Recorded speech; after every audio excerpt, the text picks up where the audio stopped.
6 rounds down.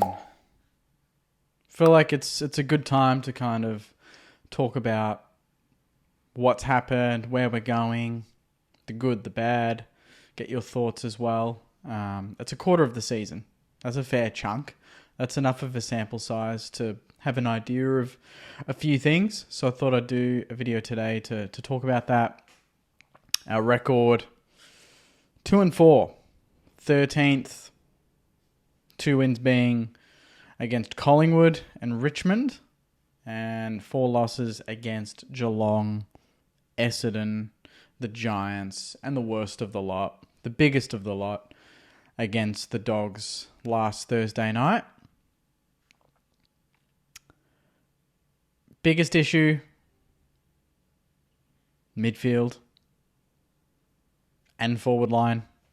That was the biggest thing that I wanted to improve on going into this year, was score.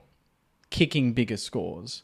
I don't care if maybe the backline leaked a goal more per game, but I knew that we needed to be averaging upwards of 80 odd points per game to not just be competitive, but to beat these good teams, to beat the Geelongs, who kick a lot of goals. They average 14.5 a game at the moment. They have the best attack and best defence. Carlton, they kick a lot of goals, and they kick them quick. The Giants have a stacked forward line, kick a lot of goals. Essentially, if teams can kick 12 or 13 goals against us, that probably puts them in a position to win the game, which means that essentially every week there is a chance that we could lose because we just don't know how to kick enough goals. The backline can do as much as it can and concede the least amount per game, but when the forward line isn't firing on all cylinders, what's the point, really? You know, imagine being the backline where you're like, great, we've kept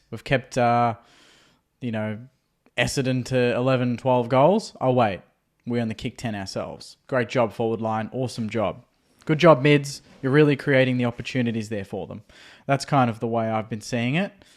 Our best win against Collingwood, we kicked 94 points. That's the most we've kicked so far.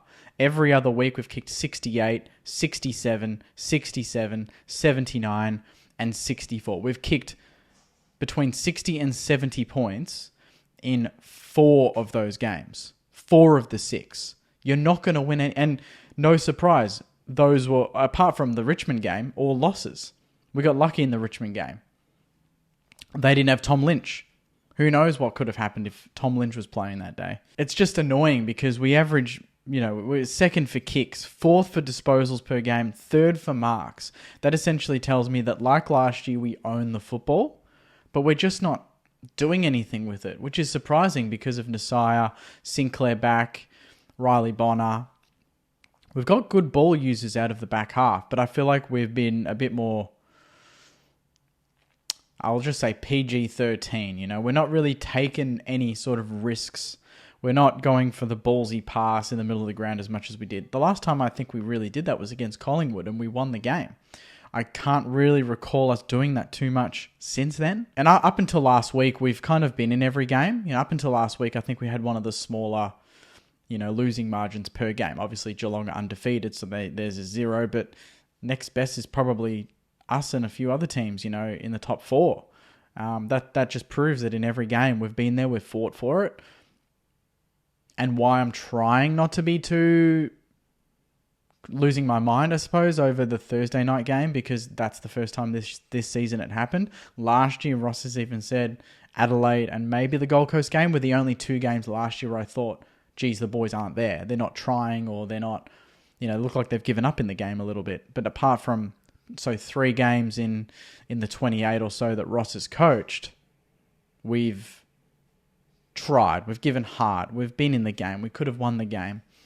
And, maybe for a lack of class, which we all know, midfield, massive problem. We need to get some guns in there. We haven't really had our best midfield all season so far. Hunter Clark's been out. Paddy Dow's been out. Brad Crouch has been out. Zachy Jones just not himself anymore.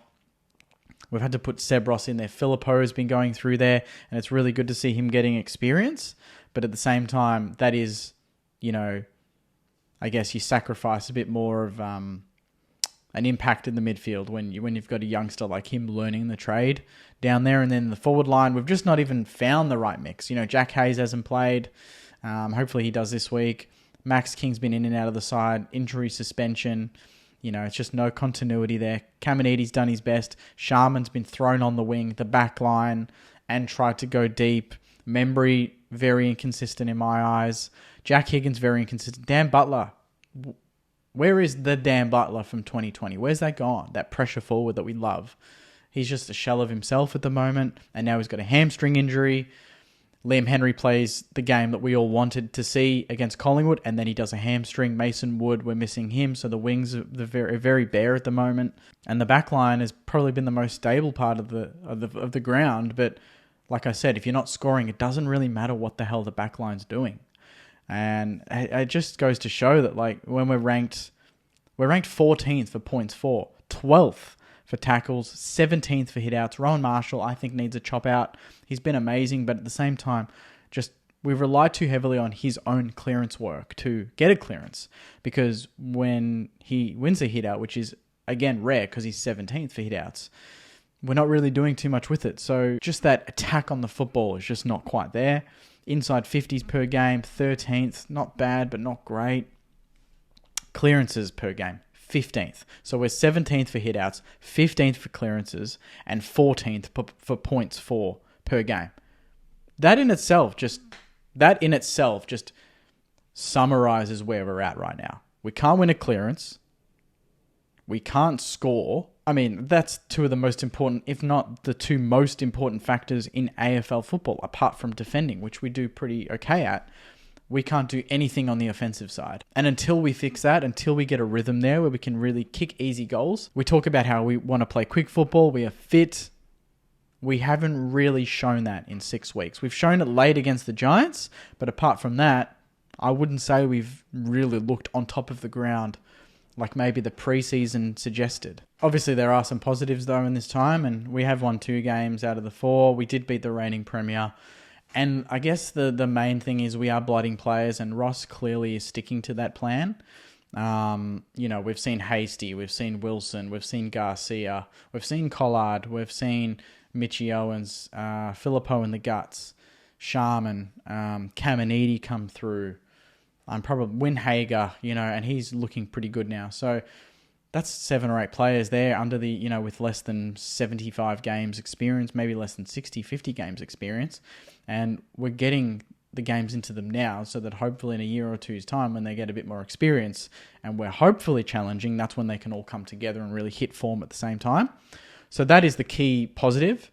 We were ranked 4th for age on Thursday night. 4th bottom.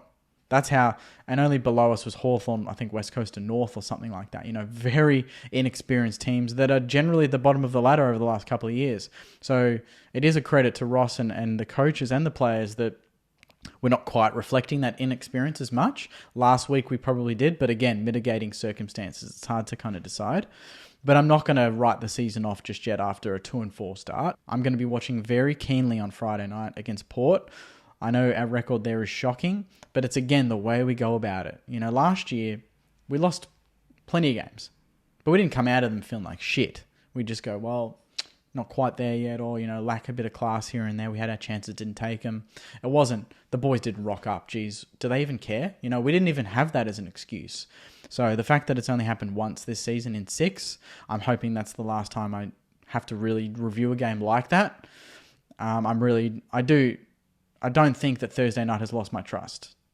I think it has to happen a couple more times, maybe once or so to really test that. But at this point in time, I think that there is a lot more to improve on than this time last year. This time last year we were 5-1 and we started the season on fire. Then we fell away.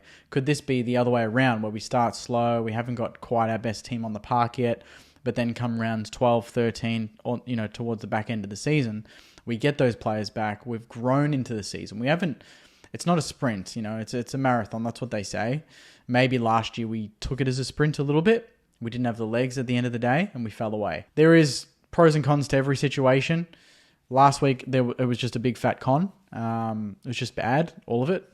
But up until that point, we've been in every game. We could have really, like, to look at the first 6 weeks, most saners probably would have predicted us being, 3-3? You know, you beat Richmond, you beat Essendon, maybe you beat the Dogs, and then you lose to Collingwood, GWS, and Geelong, you know, like that sort of thing. So we've kind of really just, we're one behind where we should be, most likely. We're 2-4 instead of maybe 3-3.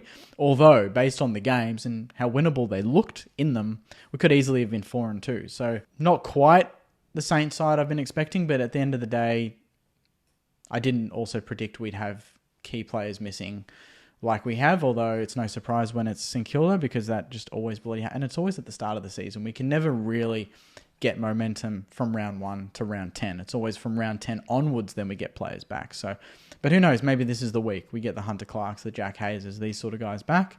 We'll start to see a bit more of an experienced lineup, and hopefully one that reflects the style and game plan that Ross has really set us up for. So comment your thoughts, Saners. That's kind of my little 2 cents on the first 6 weeks. Not ideal, but not panic stations. Not yet. You'll know when it's panic stations from my end, trust me. But I still take it as we've learnt a bit from the first 6, and hopefully now with a proper break between games, we can come out on Friday night with a bit more energy, a bit more gusto, and take it up to Port Adelaide, who I think are beatable. But I say that every year, and we don't beat them. So fingers crossed we can get the job done. But this is a learning process. We have got a young team. We are playing a lot of players out of position, I would say, trialing different things in the middle, in the forward line. It's once we get the right mix, I think we'll know.